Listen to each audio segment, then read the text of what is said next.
صدح قيامها إلهي لما هضمه وما طاهريه وعذاب كلول بيلي صدح داري وامحي وصدح قف أو وحي اللي قفل لي وحانه الليل نبغى حلي شيخ زان oday zinaystay oday dhowrsani baa laga filayay iyo inuu dumarka u arko carruurtiisa iyo hablihiisa iyo kale inay la mid tahay iyo inuu dhowrsanaada laga filayay shahwo eridaana ma hayso walidaalika isagoo daadaasa haddana haddii loo taag waayo kaasi kuwaan aakhiro guulaysanayn buu ku jiraa shaykhun zaan buu nabigu yidhi wuxuu kaloo nabigu sheegay calayhi salaatu wasalaam wacaa'ilun mustakbir buu nabigu yidhi midaan faqiiroo waxba haysanoo kibray dee nin dawlad haysta iyo madaxa iyo lacag le iyo kuwa kibirka waa laga filayaa faqiir hadduu kibro ka war nimaan waxba haysanin hadduu kibro oo isqaadqaado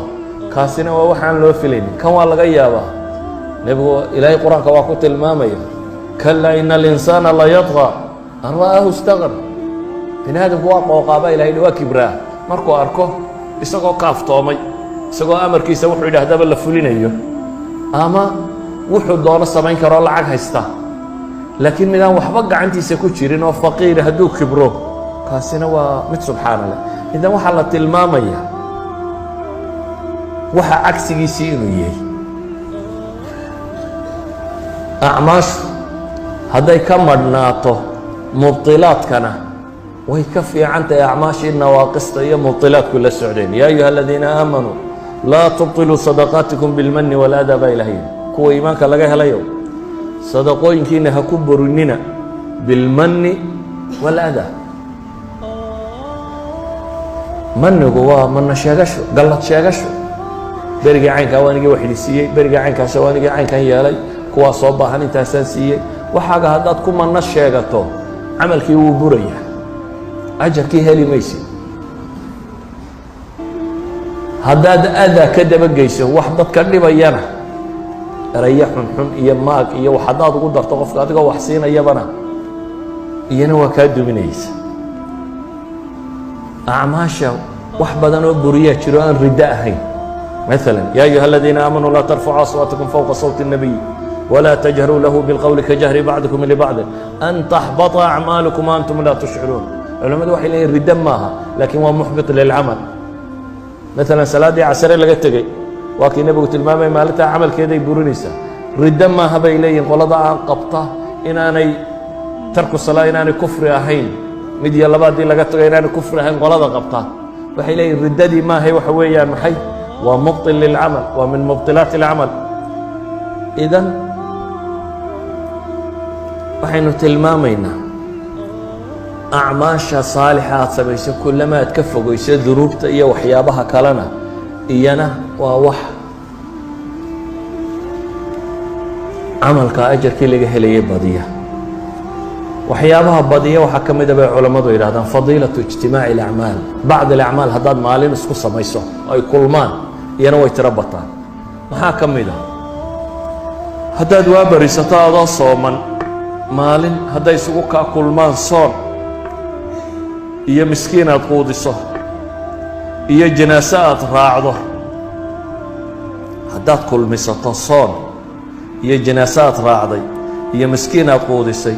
iyo qof buko aad soo booqatay afartaa camal haddaad maalin kulmiso nebigu wuxuu leeyahay qof kuma kulanto ilaa maalinta qiyaame waxaa lagu yidhaahdaa jannada albaabadeeda kaa doonto ka gal maantaad soomanayd adigoo sooman baad janaaso raacday xabaalahaad geyso waad soo aastay waad soo noqoto dhakhtarka ama guriga mid yaalloo bukay baad soo booqatay miskiinna waxbaad siisay afartaa camal hadday maalin kuu kulmaan oo aad kulansiisato nabigu calayh isalaatu wasalaam subax buu wuxuu yidhi man asbaxa minkum alyowma saa'ima waa maanta yaa sooman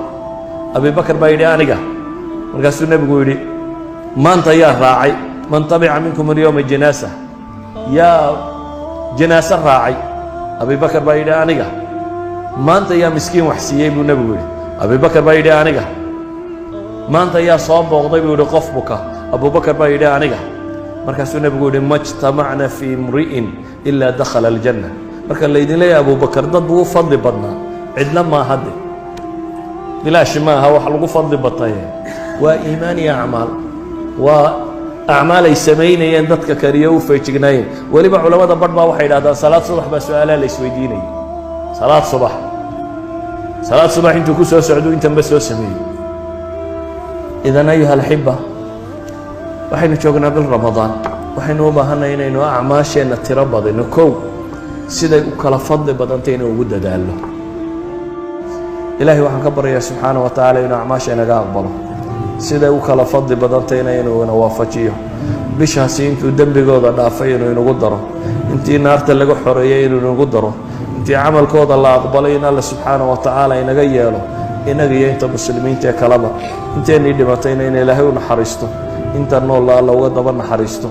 wixii xaq iyo sawaab ku jirana in ilaahayna wada waafajiyo وصلى اللهم على النبي محمد وعلى آله وصحبه وسلم والحمد لله رب العالمين